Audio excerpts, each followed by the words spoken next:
continuar entonces con el bloque de presentaciones, me voy a permitir hacer una breve presentación de don Héctor. Es abogado y ha sido dirigente sindical durante muchos años acá en la universidad. Ha fungido como secretario general del Sindicato de Trabajadores del Instituto Nacional de Aprendizaje y de la Universidad de Costa Rica, como ya les indiqué, y representante del sector administrativo en el máximo órgano de decisión de la universidad, el Consejo Universitario de la Universidad de Costa Rica, y actualmente se postula como candidato presidencial del Partido de los Trabajadores. Don Héctor, usted tiene 15 minutos, ¿verdad?, para expresarse acá, y luego seguiremos en un formato de 5 minutos para un diálogo con el auditorio. Gracias. Bien, muchas gracias. Buenas tardes, compañeros, compañeras. Está un poco enfermo, pero me van a disculpar. Es un gusto, ¿verdad? No, es que me voy a felicitar por estar de acuerdo con la defensa de los derechos humanos, ¿no? Y me parece que, si en particular está por el derecho humano a la comunicación, pues ojalá extendiera esa adhesión a todos los derechos humanos.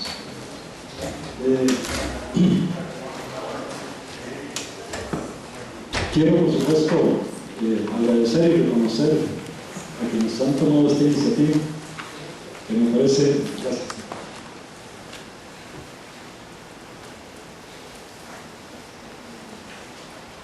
efectivamente muy importante y relevante. Proledio, a Loren Mitra, a la Escuela de Comunicación, a la UNED, y a todos los que han estado trabajando en este tema, no de ahora, porque me consta que se viene llevando desde hace rato atrás. Tal vez quisiera empezar de acuerdo con la metodología con la que se nos indicó para este evento, respondiendo a las preguntas que se nos hizo a los candidatos, y que si nosotros, desde el Partido de los Trabajadores, estaríamos de acuerdo en reconocer el derecho humano a la comunicación. Por supuesto que sí. Que si estaríamos de acuerdo en dotar de un cuerpo normativo que regule todo el ordenamiento de las comunicaciones en este país. Por supuesto que sí, es una necesidad. Que si estamos de acuerdo en que deben haber contenidos de índole cultural, de estímulo a los valores artísticos nacionales y universales, digamos, en el espectro radiofónico y televisivo, por supuesto que sí. Y quise empezar por donde quería terminar, porque esas fueron unas preguntas específicas que se nos están haciendo. Empezar por ahí, por donde quería terminar. Y tratar entonces ahora sí de ubicar por qué es que nosotros, y en qué fundamentamos esta adhesión y este apoyo y este reconocimiento de la comunicación como un derecho humano. Un derecho humano al que están asociados otros derechos humanos de manera muy directa, como es el derecho a la información y como es el derecho a la libre expresión. Y desde ese punto de vista, para nosotros, creo que entonces es muy oportuno que ubiquemos que si hablamos de un derecho humano, no es un derecho humano aislado. Deberíamos verlo entonces en la palestra de los derechos humanos que integran el bloque, digamos, de legalidad y de constitucionalidad de este país. Y entonces el derecho a la comunicación como derecho humano tendríamos que equipararlo con el derecho a la educación, con el derecho a la salud, con el derecho a la tierra, por ejemplo. Y entonces estamos hablando de una reivindicación de carácter democrático. Y por eso sería muy raro que ustedes escuchen aquí a un candidato decir que no está de acuerdo con el derecho humano. Por eso es una cosa democrática en la que sería como extraño que estuviéramos en contra de ese derecho humano.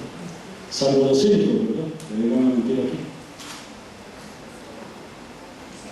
Pero eso que es muy bonito, como está el derecho a la educación, como está el derecho a la salud, como está el derecho a la tierra, como hay otra serie de derechos humanos en nuestra Constitución y en convenios del derecho y los derechos humanos suscritos por el país son muy bonitos en la letra, porque la materialización de esos derechos humanos depende del acceso a los medios para materializar esos derechos. Me explico. Si en la Constitución nuestra se dice que el derecho a la tierra es un derecho, los campesinos sin tierra en este país tienen que luchar, pelear, llevar gas, garrote y bala para poder materializar ese derecho, porque de la Constitución no le cae del cielo el derecho. Igual me podría hablar de otros derechos que tienen que efectivamente hacerse en la experiencia de las personas o de los grupos de lucha y de presión. Y aquí entonces estaríamos hablando efectivamente de un derecho a la comunicación, y el medio para materializar ese derecho a la comunicación es precisamente el espectro, tanto radiofónico como televisivo. Y en ese sentido nosotros pensamos que hay una tarea por delante de recuperar efectivamente para lo nacional, para lo público y para lo social ese espectro que hoy está en manos privadas y en manos de consorcios empresariales. Y esto me lleva entonces a un segundo aspecto, como para ir bajando a tierra. Esta discusión sobre el derecho a la comunicación efectivamente no es nueva, ni en el país, ni en la universidad, en particular. Trabajé aquí en la universidad, en el Canal 15, durante todos los años que trabajé aquí. Desde el Consejo Universitario promovimos el reglamento de los medios de comunicación, que ya está establecido como tal, de los medios de comunicación de la universidad. Y bueno, el tema del derecho a la comunicación no es, repito, como nuevo en la discusión. Lo que sí es nuevo, y esto es muy importante que lo tengamos en cuenta, para no caer en quimeras o en utopías o en engaños, es el contexto en el que hoy estamos discutiendo cómo acceder a ese derecho. ¿Cuál es ese contexto?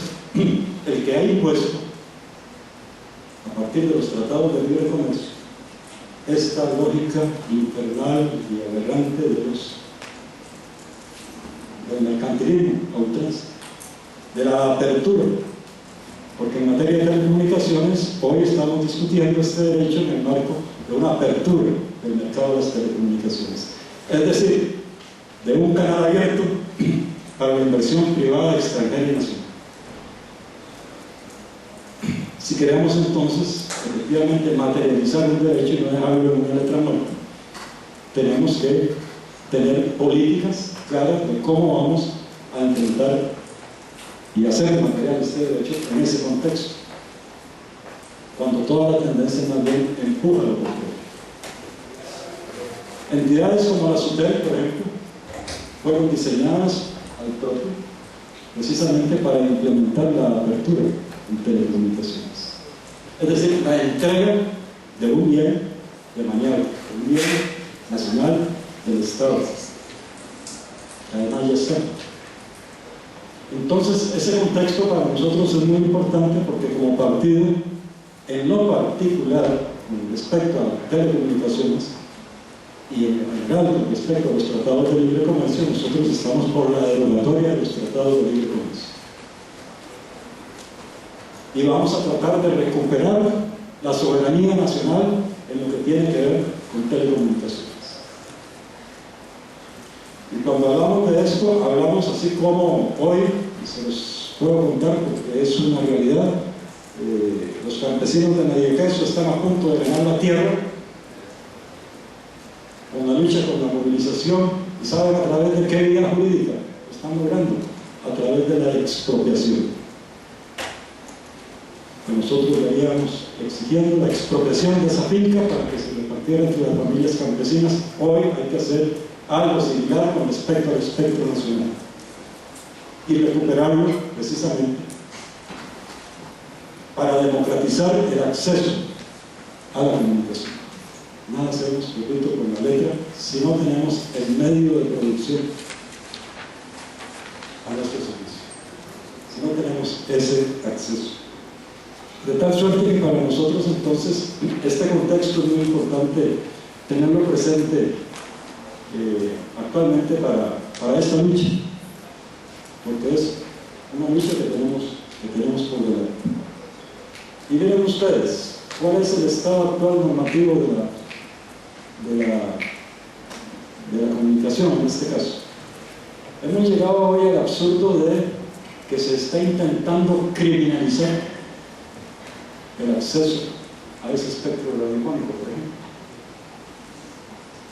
Hoy las llamadas radioemisoras piratas, en realidad no son piratas, los verdaderos usurpadores y precaristas son esos grandes consorcios que han venido usufructuando y explotando el espectro para su enriquecimiento privado, para su interés de lucro. Hoy más bien cada intento que hay de acceso a ese espectro es criminalizado, empezando por Canadá. Hoy el Colegio de Periodistas lamentablemente hace eco del empresariado contra estos intentos de accesar de manera ilegítima a ese espectro, como le está ocurriendo a esta emisora de Cielos Abiertos en Guapiles, en Ariel. Y entonces desde esa perspectiva nosotros tenemos una tarea urgente, y si no ya el rango constitucional, que es un poco más jurídicamente complicado, es definitivamente abolir la actual ley legal, que tiene efectivamente casi 60 años, obsoleta. Y es tan obsoleta que ya no solamente no nos sirve como instrumento para este contexto, sino que yo les voy a leer nada más un parrafito de un informe de una auditoría que hizo la Contraloría General de la República el año pasado sobre la nueva situación del espectro radiofónico en el país, de las telecomunicaciones en el país, ya con su TLC y toda la moda de libre mercado, de libre comercio vigente, ¿no? Y le llama la atención al MINAI y le llama la atención a la SUTEL porque no vienen cumpliendo absolutamente nada en ninguna de sus responsabilidades, competencias y obligaciones. Aquí cualquier trabajador, que lo sepan los estudiantes en este país, en esta universidad, si llega tarde, si falta, lo sancionan. Hay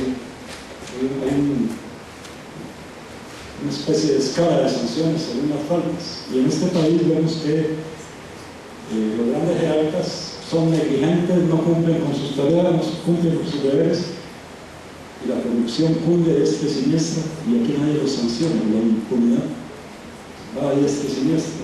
Y dentro de esos aspectos que señala la Contraloría General de la República, que conste no en el Partido de los Trabajadores, para evitar sospechas, digamos, señala lo siguiente, que esto es, en un resumen ejecutivo, hacen una pregunta, se hace la Contraloría una pregunta: ¿qué encontramos en la auditoría de las frecuencias y de todo eso? Y dice: el MINAE no ha promovido acciones para actualizar las tarifas vigentes desde el año 1954 del impuesto de radiodifusión, y tanto el destino como los montos recaudados resultan inciertos para este ministerio y para esta Contraloría. Es decir, pagan la miseria. No pagan, estos cánones que pagan son prácticamente ridículos. Cualquiera de ustedes va hoy a querer producir un programa de televisión, un programa de radio o un emisor, y simplemente va a tener que pagar un platal, mientras que el que detenta y el dueño de la frecuencia, pues evidentemente está haciendo las grandes ganancias. Con algo que se ha señalado acá, que está penetrando precisamente la inversión extranjera a hacerse dueño del espectro cada vez de manera más avanzada. Yo quisiera como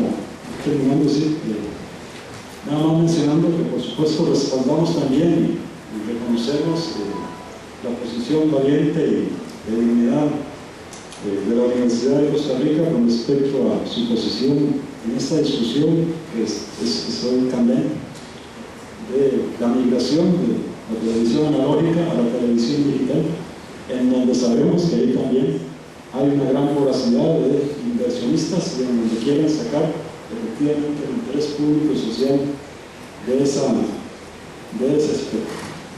Termino entonces haciendo una mención de un conjunto entonces ya muy puntual de propuestas que desde el Partido de los Trabajadores estaríamos no solamente promoviendo ahora en este proceso, sino que vamos a estar acompañando ahora o más adelante, independientemente de los procesos electorales. Por supuesto que estamos por elevar al rango constitucional el derecho humano de la comunicación, pero eso sí, que sea un derecho que contemple la defensa de la soberanía nacional y la democratización de ese aspecto. Tenga un carácter no solamente de interés público, porque el interés público lo tuvo Usitas, por ejemplo, pero nosotros decimos que además del interés público tiene que tener un interés social. Hablamos de la ley, nada más, ¿sí? Una ley que nacionalice el espectro, que haga una distribución de ese espectro para las redes comunitarias, para las redes sectoriales, para las redes sociales, ¿no? Que el Estado se reserve un porcentaje de la frecuencia. Hablamos de por supuesto, de revisar muy bien, con esto termino, dejando planteada la inquietud de este contexto en el marco de los tratados de libre comercio y la recuperación que tenemos los costarricenses que hacer del espectro y todo lo que tiene que ver con telecomunicaciones. Bien, gracias. Se me quedaron varias cosas ahí, pero está ahí, entonces, gracias. Muchas gracias, ¿no? Ahora pasaremos al periodo de preguntas. Entonces, les agradezco a las personas que gustan preguntar a nosotros para que se retiren estos 5 minutos que quedan.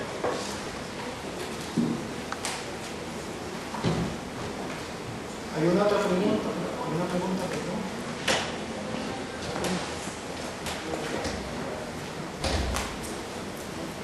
No hay preguntas. Bueno, Héctor, entonces le agradecemos por la participación y le invitamos a suscribir los 10 principios para un debate público necesario que esté impulsando la Escuela, el Centro de la Comunicación Colectiva y el Poder. Y muchas gracias.